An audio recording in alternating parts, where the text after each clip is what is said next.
বলিউডের দর্শকপ্রিয় অভিনেতা রণবীর সিং নায়িকা দীপিকা পাড়ুকোনকে বিয়ে করে ভালোই কাটছে তাদের সংসার। অভিনেতার এক অজানা দিক তুলে ধরলেন তার একাধিক সিনেমার নায়িকা পরিণীতি চোপড়া। রণবীরকে বেহায়া তকমা দিয়েছেন তিনি। প্রায়ই নাকি তাকে বিনা পোশাকে দেখতেন পরিণীতি।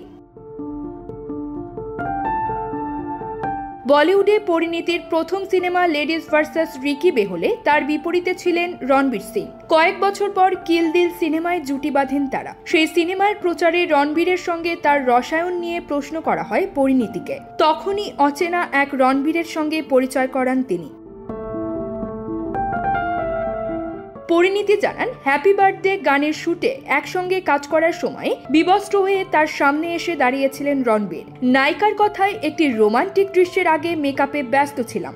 আচমকাই ঘুরে তাকিয়ে দেখি বিনা পোশাকেই দাঁড়িয়ে আছে রণবীর। পরনে ট্রাউজার্স বা ওই জাতীয় কিছুই নেই। আমি খুবই আপত্তি করায় শেষমেশ পোশাক পরল।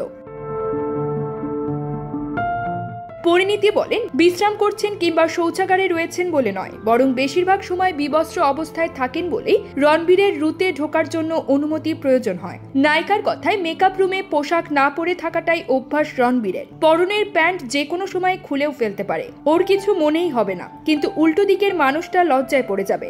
আজ নয়, সেই ব্যান্ড বাজা বরাত সিনেমার সময় থেকেই রণবীর এমন কাণ্ড করে। ওই সিনেমার শুটিং চলাকালীন 2 দিন অন্তরই নাকি এভাবেই পরিণীতির সামনে আসতেন রণবীর। তখনই অভিনেতাকে বেহায়া বলেন পরিণীতি। নিউজ ডেস্ক, সংবাদ পরিক্রমা।